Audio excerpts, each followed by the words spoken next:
story on page 20. And EC identifies 81 flashpoints, seeks police assistance for adequate security. Daily, the Ghanaian Times says parties told to call supporters to order, and President slams minority. They wasted vital resources over an important issue. And Daily Express says Ghana to export power by 2018. Mahama optimistic. We'll take a look at that story later on. The Daily Statesman says EC declares December election volatile, cites unemployment, drug abuse as major threat to peace. Well, let's see if that's what the EC said. And then today's newspaper says NLC drags gospel to court over September 10. The BNFT has traders shun low tomatoes for Burkinabe Ivorian variety. Extreme right parliament for Kuyapim South constituency, member of the NPP, Honorable Obiama. Good morning. Right. And I hope you are doing good. Surviving. We are campaigning, but you dragged me here, so I have to come. We're grateful for, of course, there's also an opportunity to campaign, so that's good. Yes. That's good. Certainly. Grateful. If you allow me to. Right. Oh, I will, all the time. And then to my right is an energy expert. I'm sure when we talk about the issues of Ghana exporting power about 2018, he will make a lot of input. Mr. Kulipo, welcome. Good morning. And thank you so much for joining us. Thank you, Mike. I hope you are good too. I'm very well. To my left is a legal practitioner and a member of the NDC legal team, Abraham Amadba. Good morning too. Good morning, Brian. And I hope you're doing great. Very well. Thanks so much for joining us too. Let's start with issues of some 90 days to elections.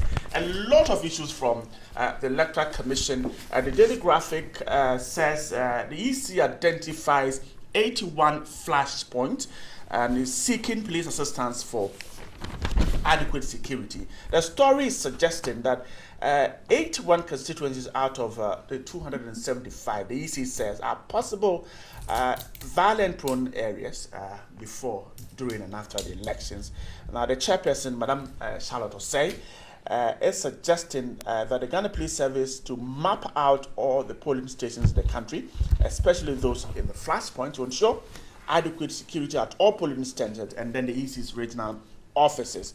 That was at the colloquium organized by the Kofi Annan International Peacekeeping Training Center. Apart from that, Madame Osei is also talking about political parties to call their supporters to order, because she is suggesting that they are those who can do that.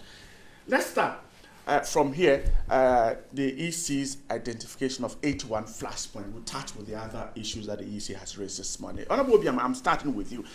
This issue of flashpoints, if indeed it's the 81, then we can jump into a conclusion that perhaps almost every part of the country, as far as elections are concerned, it's a flashpoint. Thank you and good morning to fellow panelists and you yourself and our viewers. Well, I heard a story last night. I've seen it on the front pages. I'm really baffled about the kind of statistics coming out. 81 flashpoints. Is it constituencies or polling stations? Constituencies.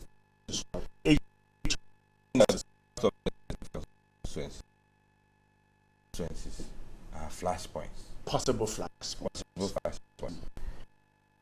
We know some to say that because of unemployment and we smoking, it's likely to be. I hope the EC will give us further details. That's 3 months to the elections. If indeed we've identified flashpoints, one, we should look at the concrete reasons, and 2, find ways to address them. Now, she's saying that the parties should talk to their supporters. That's one aspect of it.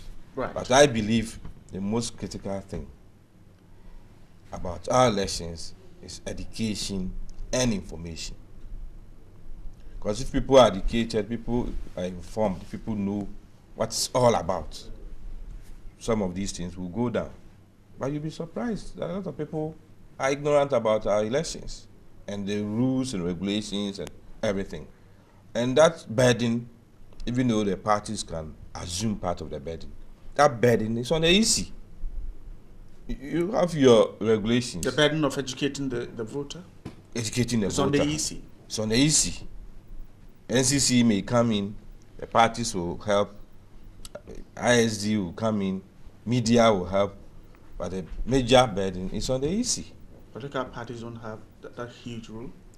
That's why I'm saying that we will all help, but it's their document, it's not our document. But when your agents know they need to sign papers and they won't sign because they think they've been cheated? But would that create a flashpoint? The flashpoint is when it results in some you let me flow. For instance, CI 94. What is in CI 94? You have the general provisions. You have what should be done before the pool, during the pool, and after the pool. Now, for the first time, we are introducing manual verification. What does that mean?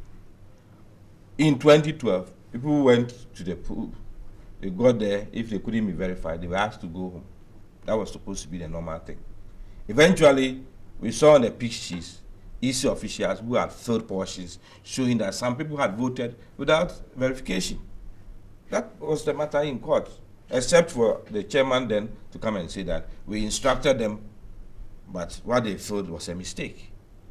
That's what happened in 2012. Now, come 2016, the AC has brought CI 94, saying that if you go to the place and you cannot be verified, a manual verification form should be filled by the presiding officer, by the person who couldn't be verified, and by the agents, so that you can go and vote.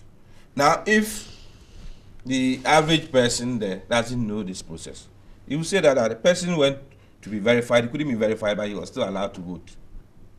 Who is educating who on this matter? That's one aspect of it, just one aspect of it. Now, even look at proxy voting. As we speak, proxy voting, what is in the law is different from the statement the EC put out. If for any reason you cannot vote on election day, go for a form, fill the form and indicate on the form who the person you want to vote for you on election day. So that person is going to vote two times, one for himself and one for the person who appointed him as proxy. Now the statement comes out and says that even if you can't go for the form, somebody can go for the form on your behalf. And people are trooping into the EC offices collecting forms. What is the excuse? The excuse is that I'm collecting on behalf of somebody who cannot vote on election day.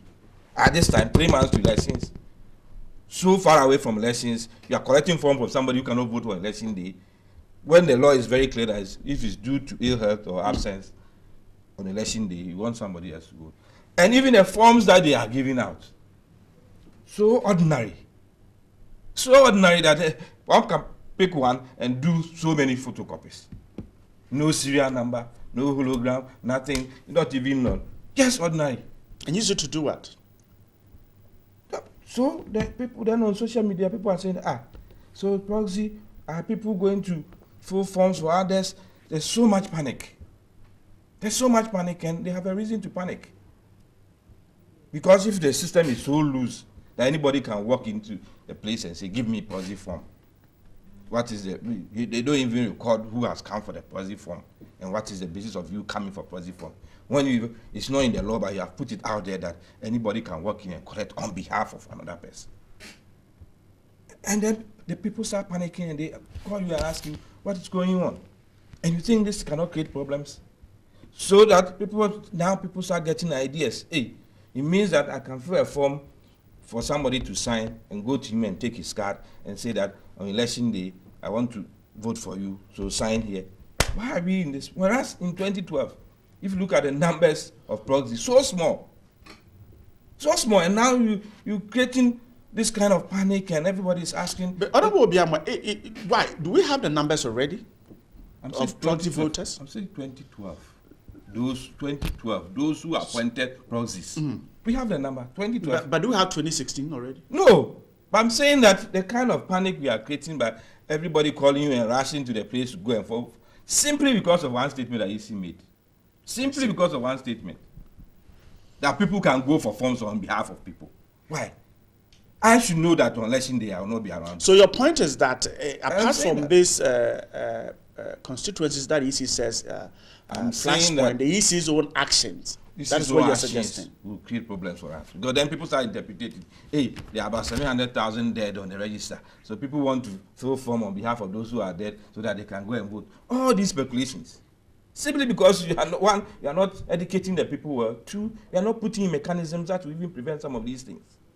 And then so if you say parties should help and all those, EC should help most than even the parties. I'm grateful. Mr. Kujoku. Just CR94, it just came into effect on 1st September. Okay. What efforts are they making to even educate their own officers before even the electorate? Because the officer, the presiding officer, and his assistants at the polling station, they need to know the law.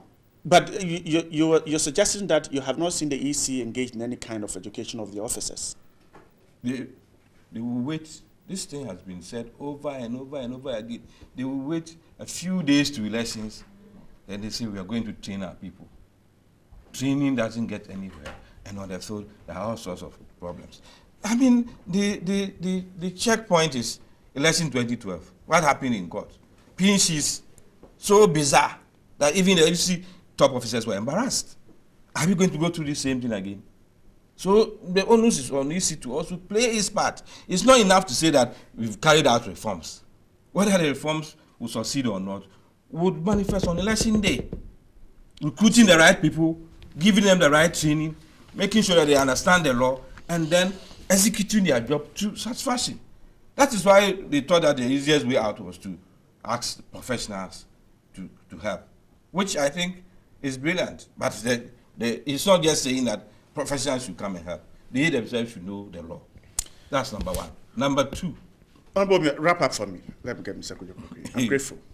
Mr. Kujoku, so Mr. Obiama is suggesting that, in fact, there are flashpoints, but EC has a lot of work to do. 3 months to the elections. Yes, I've always been on record to say that most of the problems we have in this country is miscommunication or lack of there is from EC.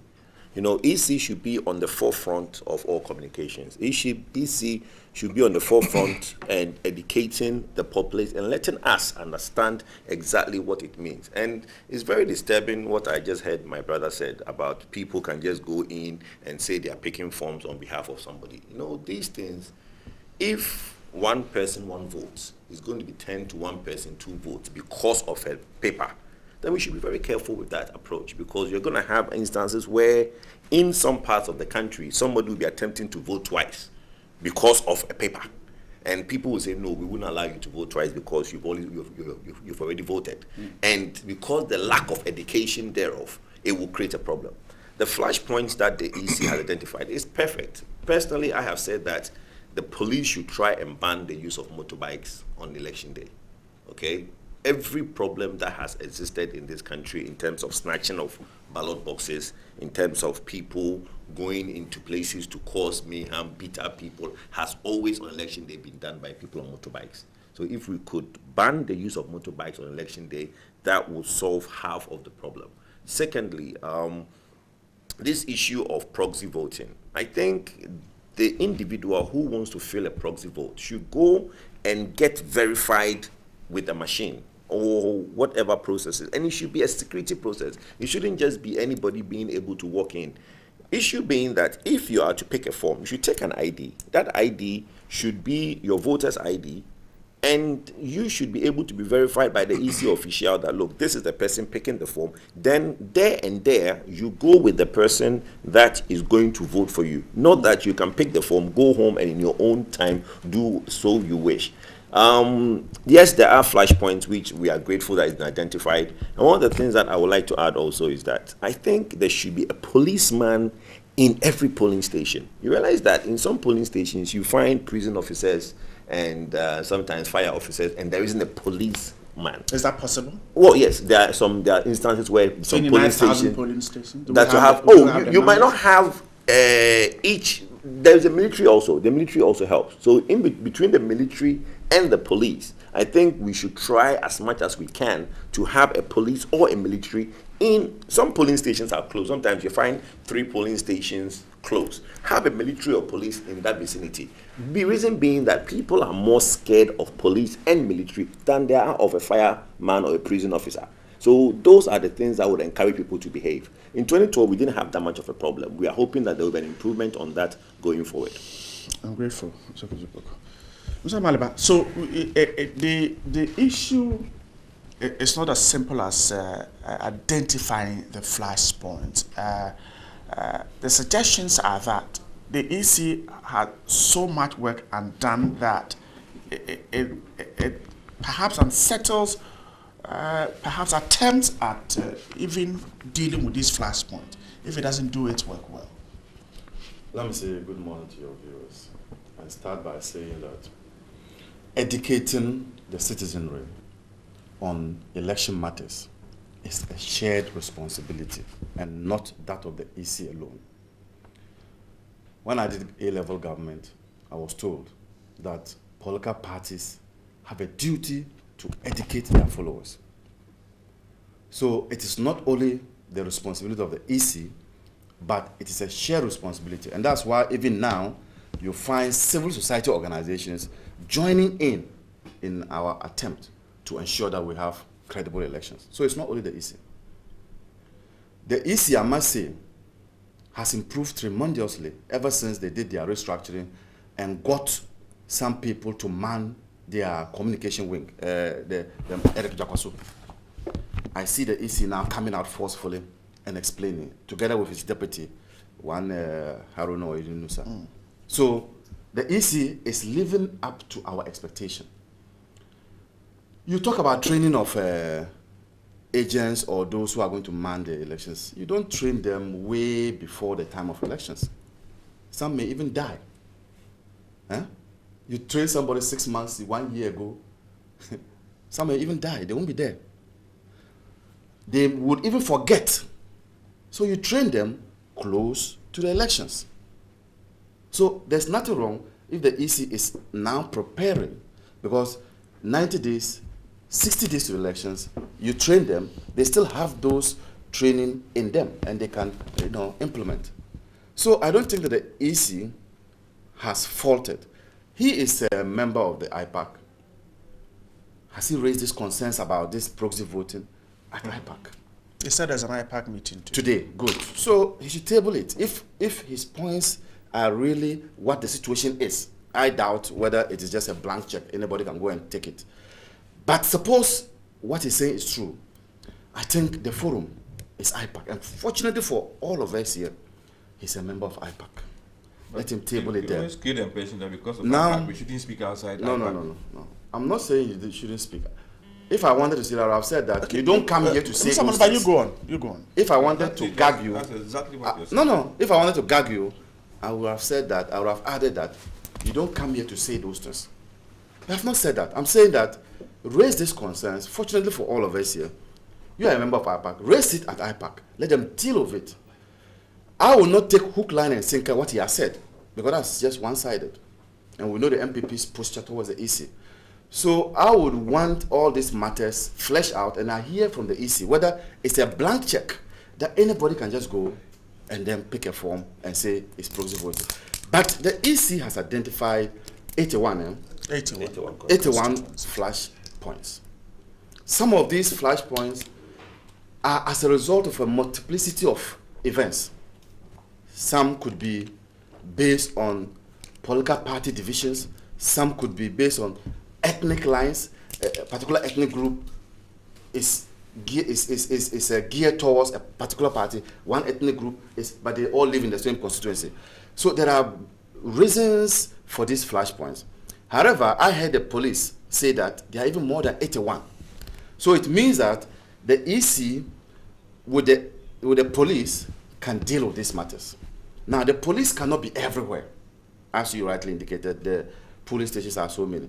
Because on the election day, it doesn't mean that every activity of the police comes to a halt and then they will deal with EC matters alone. You must still have people to man the police stations. There are common criminals who will still be doing their work, and you need a police advantage point. The visibility police will still be there. You can't haul all of them to the police station. So what I know is that what the police normally will do is that they will send the policemen.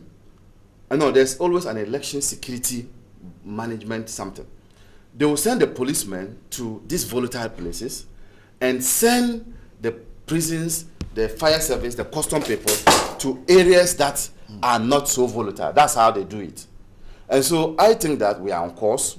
It is gratifying that the EC itself knows that there are flashpoints and they will begin to deal with it. And I think that we should allow the EC to do its work. I'm grateful for your time, Mr. Amalba. Let's move on one more step with this issue and quickly take a look at the Finder newspaper this morning. Right. The Finder this morning talks about issues of cocoa production. Mr. Amalba, you have the Finder there. I'm grateful. The Finder newspaper this morning talks about another shortfall looms. We're told that only 720,000 tons will be backed cocoa. The story says as Ghana is set to experience another shortfall of about 130,000 metric tons in cocoa beans for the 2015-2016 crop season.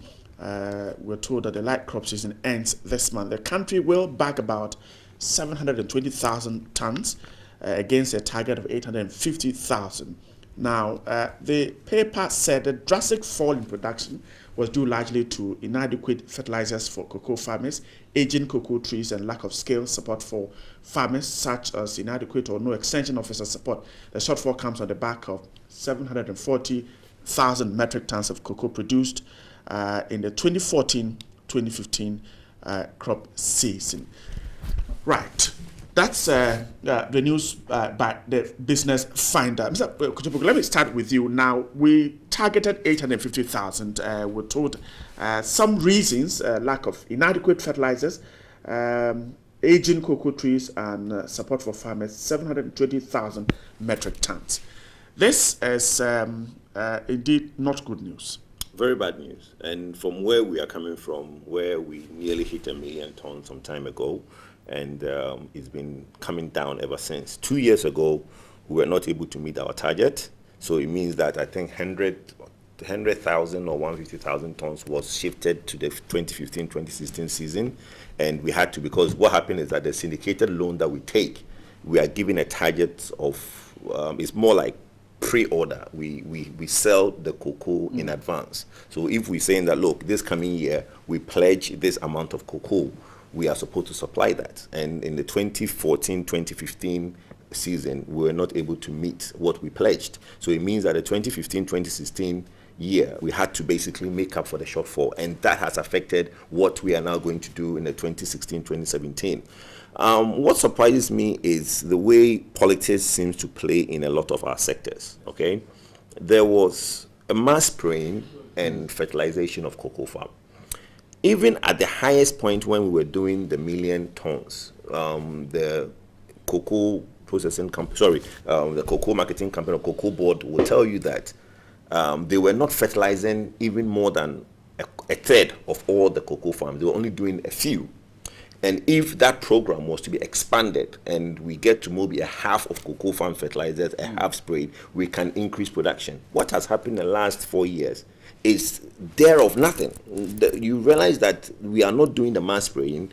The fertilizer is not coming in as it used to. Okay, how and why those policies were changed along the line, I don't know. And it has an adverse effect in what comes into the country. And another thing that bothers me a lot is the way we only rely on syndicated loan. So what? We can make a profit, and that profit cannot be channeled. Every year on year, we keep increasing the number of syndicated loan we take. Why can't we be reducing it because we make a profit and reduce how much we pay, we loan? Because what it is that we started the syndicated loan because we felt that we didn't have the money to pay the cocoa farmers, so we don't want to owe them. Right. So we take a loan, pay them, and take the cocoa, then we sell them. But the whole idea is cocoa board is supposed to be a profit-making organization. So they're supposed to make a profit. So if you took 1 billion the first year, I would have assumed as a profit-making organization, you would take 800 million the year after because you'd have made some profit, put your profit back into your operations, and then take less loan. What we've seen happen is that we keep taking, the loan keep increasing. Why?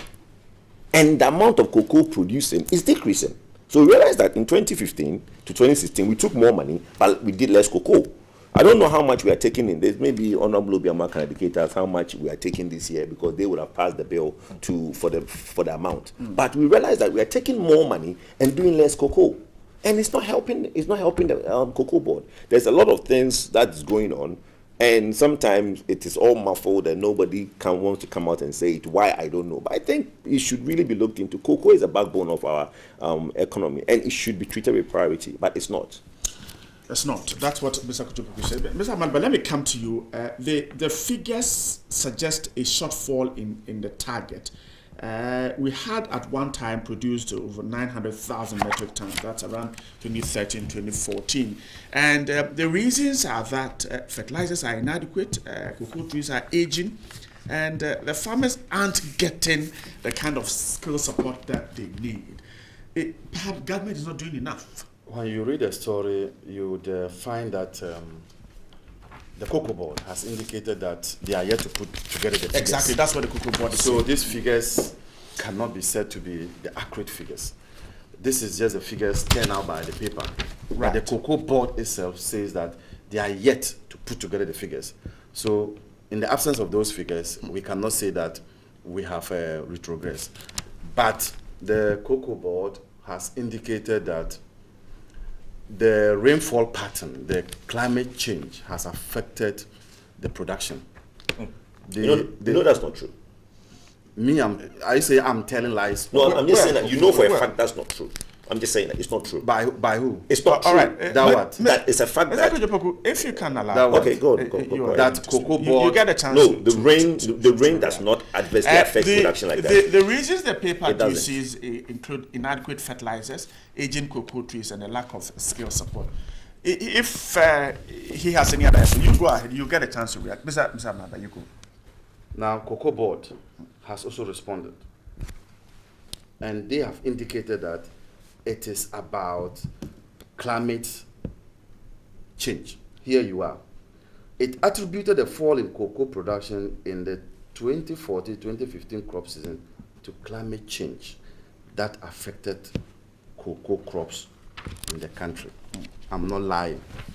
That is what the Cocoa That's Board what the has said. paper is also saying. So, Mr. Puku, get That's a chance. what to- Cocoa Board has responded. So I'm not lying. So don't say that what I'm saying is I'm not saying no. Okay, it's fine. All right, you go on. Now- Mr. Malava, go. Now, it is also true that we have not been able to hit our target. There are a myriad of factors. Some has to do with aging cocoa trees. To what extent are we assisting the farmers to replace them? I know, sitting at PBC board, I know there has been a section created by the PBC, which is a licensed LBC, licensed buying company, where they have now recruited some extension workers to provide extension services to these cocoa farmers. So the problem has been identified. There are steps put in place by Cocoa Board together with the LBCs to deal with the issue. And that's an example I've given where PBC has created an extension wing where they've recruited agric officers who will go and assist the farmers in this area. Fertilizers have always been given to cocoa farmers. And so if this paper says that lack of fertilizer, I don't Inadequate fertilizer, that's what it says. inadequate fertilizer. We all know that there are instances where even these fertilizers have been smuggled out of the country and police people have arrested these people. There's an issue where we had a former MP who has been cleared now, a PC rather, who has been cleared now of attempting to smuggle cocoa out on the fertilizer. So government has consistently provided fertilizer. But I think that if the farmers are not receiving them, we need to look at the chain and see how we can plug the holes. This issue of fall in the target is only being reported at the light crop season. This is a report of the light crop season. We have two seasons, the light crop and the major season. The light crop just ended. It will end in September, this month, and then the major crop will come. I'm sure when the major crop season comes, probably we'll be able to hit our target. But this is a report on the light crop, and we'll have to make it So clear. the main season is October to June. Yes, it was in October. So to June. perhaps you are anticipating that we could get 850 by You know, the the end of target June? is about 9 something. No, 850,000. 850,000, Metric yes, tons. but we are just around 720. Yes. So I'm saying that this report of a shortfall is in the light crop season. The major crop season may give us, with these measures that I've talked about. I'm grateful. Yes, yes. I'm grateful. Mr. Puku, I'll get you the chance to react to that issue. But Honorable Obiamwa, the Cocoa Board is suggesting that they won't comment on the figures because they're still putting them together. But it goes ahead to say that climate change is responsible for the fall. That's what the paper says. Well, if you look at the headline, it says another shortfall looms. Another. So is this not a first one? In past recent years, the yield has been going down. That's number one. It's the truth, whether climate change or not, or whether light crop or not. This is not the only year. In recent years, it's been going down. And we in Parliament, we've been raising issues. Anytime they come to Parliament with 1.5 billion syndicated loan, we raise issues. The last time they came, just before we rose, one major issue was how they were even running the Cocoa Board. And two, whether the kind of money which comes to them, they're using it very well. One major area we raised was the fact that even though you take money for cocoa rows, some of the places you send, they are not cocoa producing areas, number one. Two, even the procurement process is a problem where highways is not even aware of some of these things. But the major issue is that if you take the whole agri sector is suffering. And cocoa will not be any exception. In the sense that the average farmer will tell you about access to inputs, about the cost of inputs, about even extension officers, about everything that should be put into agri, which is not put into agri. And the figures show that even the little that we allocate to agri in the budget, by the end of the year, only 50% has been achieved, even for fertilizer that we are talking about. If you said that you're going to give 180,000 tons of fertilizer, you ended up with only 90. It means there's a shortfall. And all these things then go to affect the cocoa industry. And in any case, even if you talk about aging trees, you should know well ahead that your trees are aging and how to replace them. It doesn't come overnight. So that there should be a long-term plan even for some of these things. Then the medium one, then the immediate one. But if you sit there and think that, oh, every year you can go and borrow money and then cocoa, there's been shortfalls. When the Minister for Finance came to Parliament, we asked him, you came for so much last year, but what you said you were going to use to buy, you couldn't buy them because the yield was lower. What happened to the rest of the money? Now you've come back again asking for even higher amount. Is it that you're going to hit that 850 or 1 million target for you to use the money, or there'll be a shortfall? And what is coming out obviously shows that the trend is continuing. It's not an immediate phenomenon. The trend is continuing because in immediate past years, this is what is happening. And if we were able to hit 1 million at one stage, it was because of the efforts we had put in. Mass spraying to ensure that all these diseases afflicting the cocoa industry would be curtailed. Then incentives, extension officers, employing them to also assist in educating them on how to run the whole thing. So it should be a systematic thing. If you relax and sit back and say that we hit 1 million, so every year we hit 1 million, and start going down, you should know that you have not taken adequate precautions and care as to keep the industry booming. And that is what it is. If they say they are waiting for their figures, we are also waiting for their figures. Okay. But the trend shows that it's been falling and it's likely to even fall more. Okay, I'm grateful.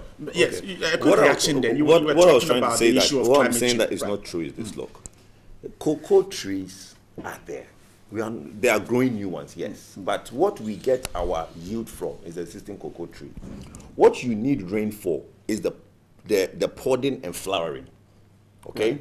Too much rain spoils that process.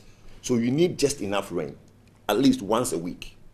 In areas where we grow cocoa, Takrady, Yenchi, and all those areas, a rain once a week is something you get with your eyes closed.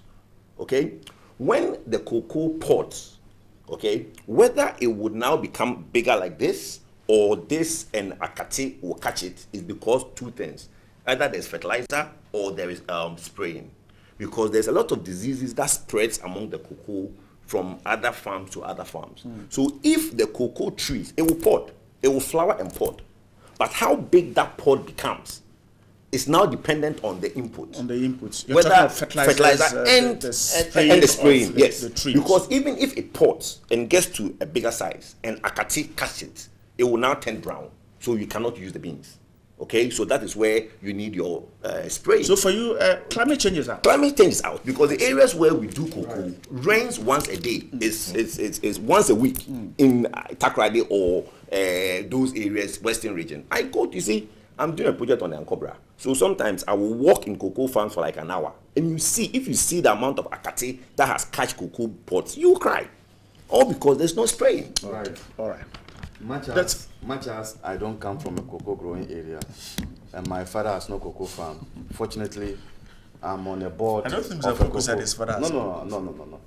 He need to come he's talking about experience. He's doing some work there. You have I also have there. a connection with a cocoa company. Okay. Now, this pot that he's talking about, one is big, one is small. In the light crop season, we produce small ones. No, that's not true, my brother.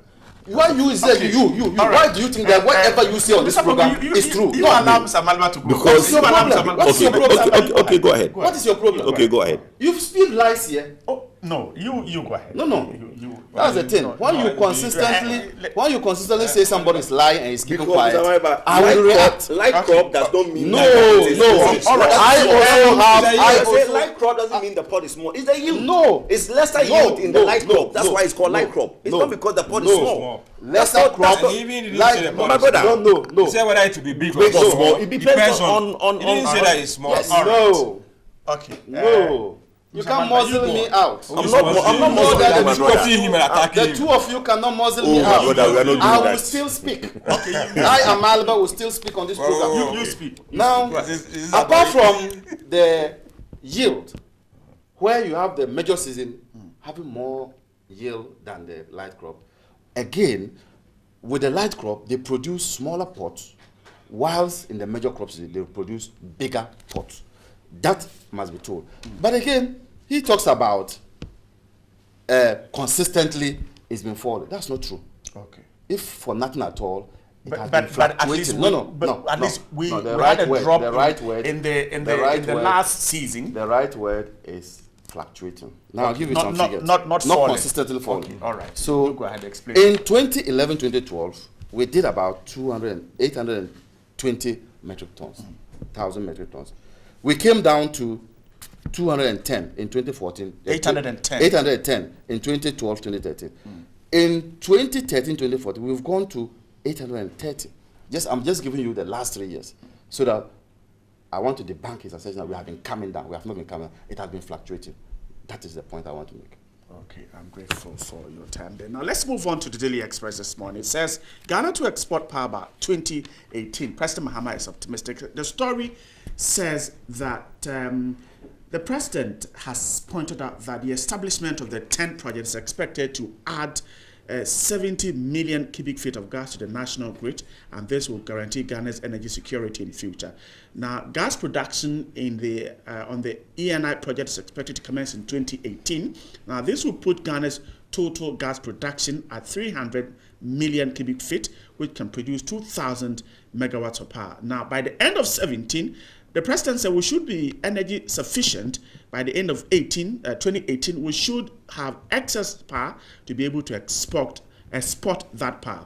Now, because by 2017, we'll have about 70 million standard cubic feet of gas from the 10 field.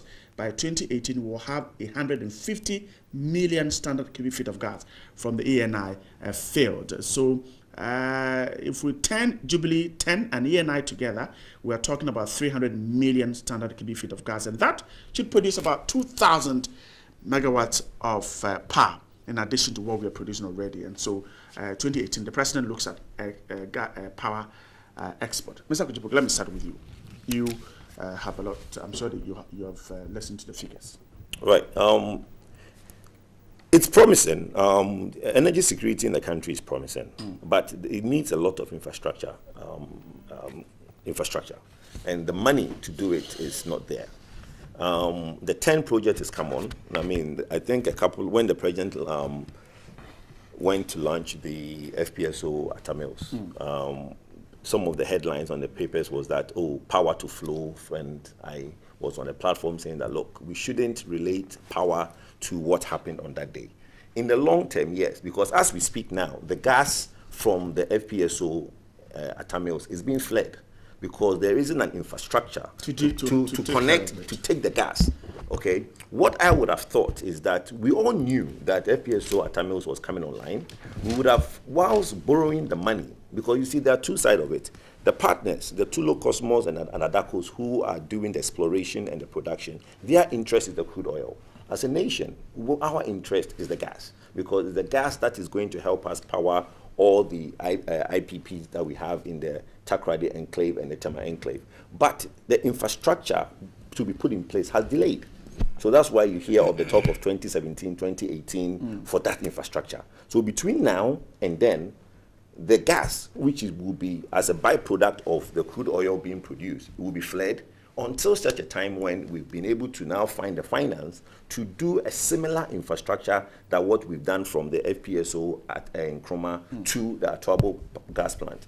I would have felt that we would have sourced that money to make sure that when the FPSO Tamils was coming online, the gas from there would also have this infrastructure to be piped either to, it can only be piped to Atuabo anyway. It's only the ENI project that has an inbuilt component to build a similar infrastructure, a gas processing plant like the Atuabo. So when the ENI project takes off and they've managed to source the funding for the infrastructure, which is a similar project to the Atuabo, then we'll have 2 gas processing plants. So you can now pipe the gas from the ENI fields to that gas processing plant, and also maybe the 10 fields will go to that, or maybe they will do the 10 fields to another project.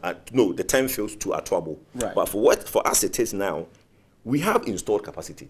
Okay, for once, when the power problem started in 2012, 2013, we didn't have as much capacity as we do now. So within the last 3 years, there's been a lot of IPPs that's come into the system. There's been a lot of infrastructure that's been built.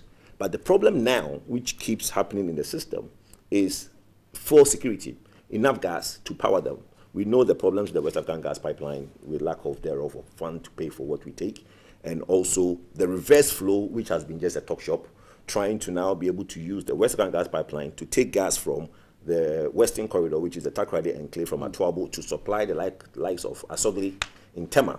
So most of the IPPs in Tema, which uses gas, are now dormant, unless the ones that have the dual fuel system that can use like. Yesterday we saw the chief executive of Ghana Gas sign a contract for $500 million pipeline to Tema. How key is that?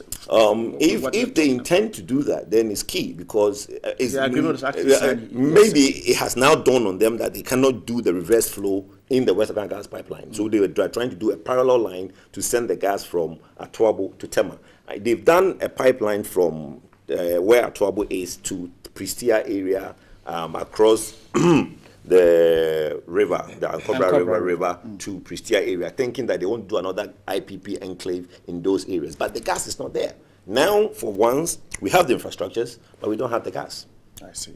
So this 2018, you said, is possible? It's feasible, yes, but it's money. And I mean, there's no money. And if we find the money, yes, it's feasible, but it's too close to call. All right. Honorable Obiama, so does it suggest that if we're looking up to 2018 to export power, we should be smiling because our power situation locally or home will improve? Well, it's obvious that in recent years, we appear to think that we should invest more in gas than hydro. And that even those companies who have come in, who have been brought in during the crisis, we're hoping that they would also produce gas and then for us to consume. Because of that, we're spending so much and we are engaging so much. For instance, the Victor Sankofa that he mentioned, we're looking at about $7 billion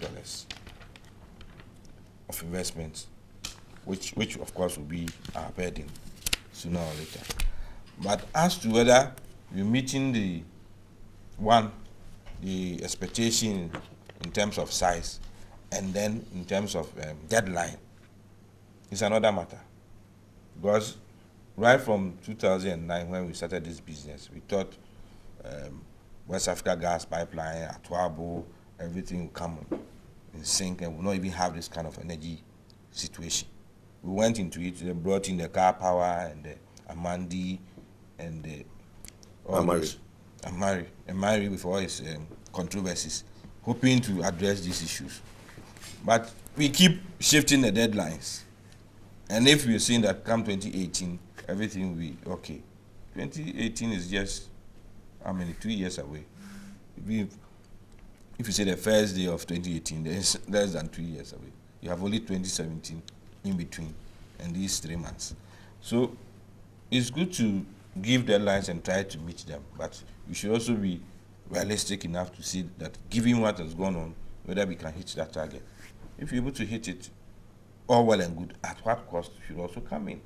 It's not just saying that we want gas or Nigeria has not been reliable, so this is how we want to go about it, or we are downgrading hydro, so we should put in everything at the gas level, and then what comes out is not good enough. No, we should interrogate all those things at this stage. But I'm saying that we've sunk in so much that the only result that we need is a good result, but not any fluctuating situation. I'm grateful. Mr. Amala, wrap this one up for me quickly. Yeah, I think the president hit the nail right on the head.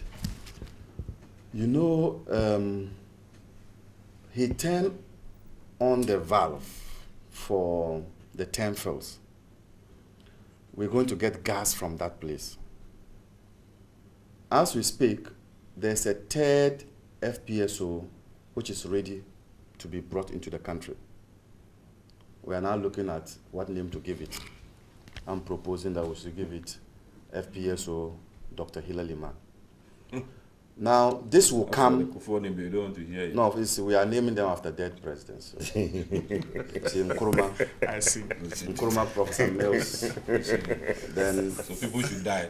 Yeah, when they die, then we'll name them. Okay. Now, the ENI project is the largest investment in Africa in terms of the energy sector, and he knows that. That is going to bring in more gas into the system. Now, together with the 10 and what we currently have, we'll be able to meet what the president is talking about. We'll be self-sufficient and we can export. That infrastructure to make use of the gas, isn't there? No. But you know, just yesterday, Sefayanki, signed an agreement, a PIA, to ensure that we are able to lay pipes from Atuabo to the Tema Enclave. The infrastructure, and for the ENI one, it comes with the infrastructure. The amount is so huge. Yes. So it's not just only the gas production, but the infrastructure layout. So that's where the president is coming from, and he knows all this. And I'm also speaking from an informed position. I'm sure this will happen, and that Ghana would once again export energy to its neighbors.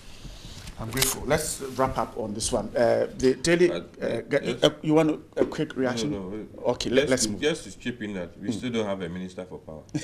And that is not stopping all these things. But when is this minister coming after the election? I don't think we're going to have a minister. I'm saying that that has not stopped the ministry from working. But there are It problems. has not stopped But the there are ministry problems. from solving the doomsaw. But there are I problems. don't know the last time Obi had a doomsaw. Well, I had one. I had one yesterday. I had one yesterday. That's a localized one. No.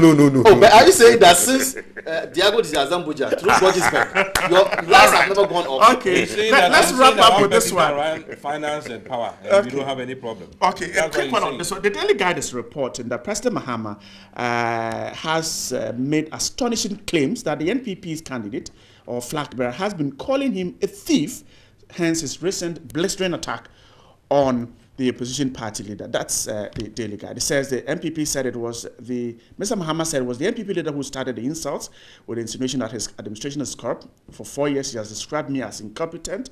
4 years, described me as visionary. 4 years, described me as a thief. And he said he was only reacting because of what he sees as insults from the NPP flag bearer. Let me start with you, Mr. Kajopoku.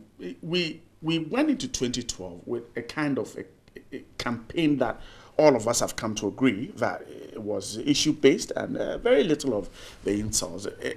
From what we're seeing, are we likely to see what happened in 2012? Well, I hope so. I hope not, as you say. I hope not. I think our leaders should rise above the politics that the grassroots do. You know, the grassroots can malign themselves, but our leaders should set the tone and example. I would expect that all aspirants should hold themselves above the high esteem that we expect of them, to not use certain derogatory words which would now lead to the already malign grassroots to also go at it. Because if we look up to our leaders to set the tone, so if we hear certain words from our leaders, then the grassroots, who are very hardcore, will now go to town with those words. So I think it's unfortunate if such words have been used.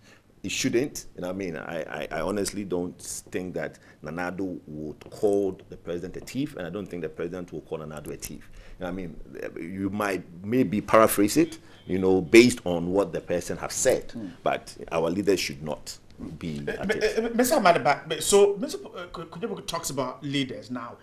Even if Nana Addo has described the president as corrupt, as visionless, as the paper is reporting, should Mr. Mahama retort back?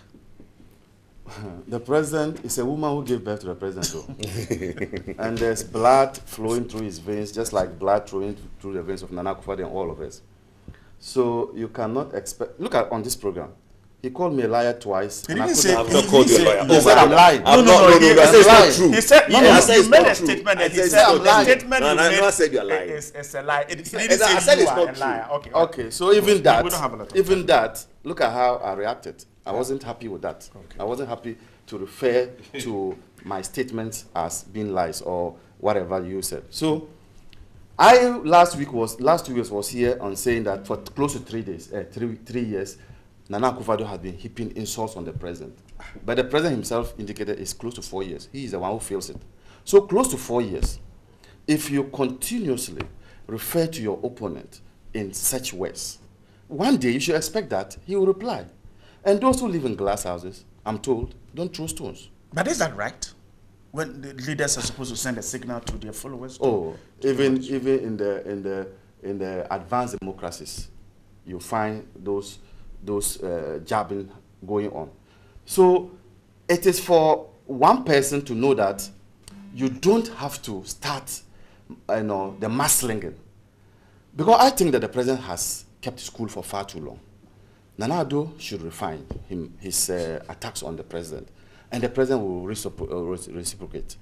I know that both the president and Nana Akufo-Addo have worked together in parliament at the time that Nana Addo was foreign minister, and the president was the ranking member of foreign affairs. I'm sure he won't say that the president at that time was incompetent. I'm sure he knows that it's a president who, the Gambian killings of Ghanaians, it was the then MP for Bole Bamboy, John Dramani Mahama, who whipped up international interest on that matter, and people, victims, and their relatives got compensated. That's not an incompetent person. But if you want to come to power, you can do it in a more decent way. And so, for me, Kojo Opoku's statements have come rather too late. It should have come at a time when Nana Addo was heaping these insults, you know. I see. You know, but better late than never. Now, the only way we will know whether it is time to stop is what has happened now. You give it to me, I give it to you. Do they now all see that it's not good? Can they now stop? I'm sure they are mature to the point they will stop. Mr. Obiama, you have the last word. Well, as far as I'm concerned, Nana Addo has never insulted President Mahama. If he says incompetent Mahama administration, he's classifying the whole government as not doing well. If he says there's corruption, he's stating a fact. I mean, have we known in this country when we said, we heard that somebody had gone to spray a bus, he should return some money, it didn't go through procurement, this. That's even the tip of the iceberg. So if your government is not doing well, and the opposition leader criticizes the government, you don't take it personal and go and say that he's a dictator. He's this. If you say, it's okay. If you say that if I come to power, I'll steal state money, it means that the person in power is stealing state money. He's a leader. So he's stealing state money. He is a leader. He has to make sure that he has to make sure that the government is run well. He has to make sure that things are done well. And if people do the wrong thing, they are punished. But if everything is as it is, you sack a minister and she says that don't vote for another party because when they come they will jail us. And you think there's nothing wrong with it. People sit on radio for one whole year insulting a Akufo-Addo every day.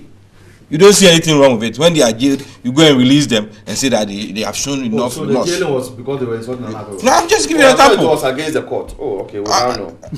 You now know. I mean, you should know. Oh, we now know. You should know. You are a lawyer. You should know. Okay. I'm saying it's that about insulting Nana Addo, not the. No, I'm just giving you an example that things go on. You pretend you don't know. And I know very well why President Mahama is behaving this way. When some of your stations start playing that jingle, incompetent Mahama administration, we see a reply for him and say that you've never been a president. How can you say I'm incompetent? Is that the issue?